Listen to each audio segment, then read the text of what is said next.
తర్వాత ఏం కదా?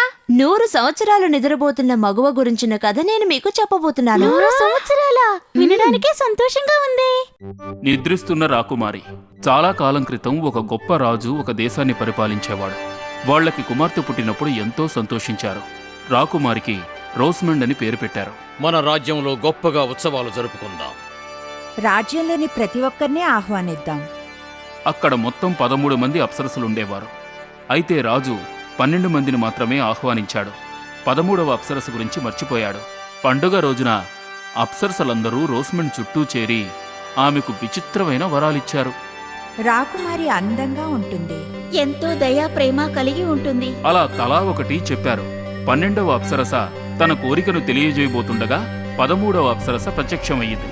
మీరు నన్ను అవమానించారు, అందుకని కష్టాలు పడతారు.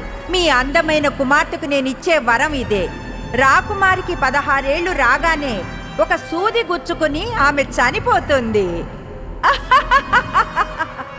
రాజ్యమంతా దుఃఖసాగరంలో మునిగిపోయింది. అయ్యో నా తల్లి, నేను దుష్ట అప్సరస విచిత్ర శక్తిని మార్చలేను. రాకుమారి వేలికి సూది గుచ్చుకుంటుంది, కానీ చనిపోదు. నిజమైన ప్రేమగల రాకుమారుడు ఆమెను కలుసుకునే వరకు ఆమె నిద్రపోతూనే ఉంటుంది. రాజు రాణి అప్సరసకు కృతజ్ఞతలు తెలియజేశారు. భటులారా, ఈ రాజ్యంలో సూదిగాని రాట్నంగాని ఉండకూడదు. అందుకని రాజ్యంలో ఉన్న ప్రతి రాట్నాన్ని సూదిని కాల్చివేశారు. ఏళ్లు గడుస్తున్న కొద్దీ రోస్మండ్ అప్సరసల వాగ్దానం ప్రకారం అద్భుతంగా పెరిగి పెద్దదయ్యింది. ఎంతో అందంగా, తెలివిగా, మృదువుగా. ఆమె 16వ జన్మదినాన రోస్మండ్ రాజకోటను పరిశీలిస్తూ ఎత్తైన బురుజు మీద ఉన్న ఒక చిన్న గదిలోనికొచ్చింది. ఆ గదిలో ఒక వృద్ధురాలు కూర్చుని రాట్నం ఒడుకుతోంది. ఏంటి చేస్తున్నావు? రాట్నం ఒడుకుతున్నానమ్మా, నువ్వు ప్రయత్నిస్తావా? ఇంతకు ముందు అన్నడూ ఇలాంటిది చూడలేదు. నేనొకసారి ప్రయత్నం చేయనా? ఆమె ఆ రాట్నాన్ని ముట్టుకోగానే పదునైన సూది మన వేలుకు గుచ్చుకుంది. ఆమె వెంటనే నిద్రలోకి జారుకుంది. ఆ వృద్ధురాలు మరెవరో కాదు, దుష్ట అప్సరస మోద్ర. అడవి గులాబీల కంచె కోట చుట్టూ మురిచింది. ఎన్నో ఏళ్లు గడిచిపోయాయి. ఒకరోజు పక్కదేశపు రాకుమారుడు యవాన్ ఆ కోటలో ఏముందో చూడాలనుకున్నాడు. అందుకని కంచెను కొట్టడానికి తన కత్తిని దూశాడు. కాని కత్తి కొమ్మను తాకిన వెంటనే అతని ముందు మార్గం ఏర్పడింది.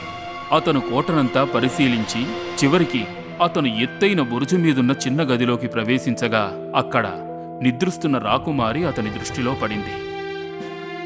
ఎంతటి అందం! ఇంతవరకు ఇంత అందమైన వారిని నేను చూడలేదు. అతను వంగి ఆమె బుగ్గ మీద ముద్దు పెట్టుకున్నాడు. అప్పుడు ఆ మంత్రశక్తి పోవడంతో రోస్మండ్ కళ్ళు తెరిచింది. ఏం జరిగింది? మీరెవరు? నా పేరు ఈవాన్, రాకుమారుణ్ణి. మీ పక్క దేశం నుంచి వచ్చాను. రాజు రాణి తమ కుమార్తెను చూసి ఎంతగానో సంతోషించారు.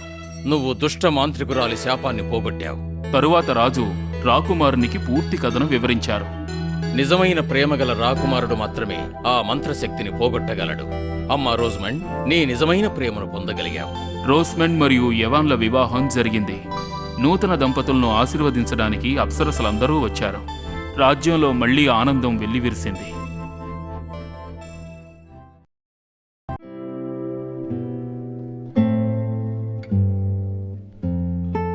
ఏ వస్తువుతో రాణిగారి వేలు గుచ్చారు? ఈటె, సూది, కత్తి, పుల్ల.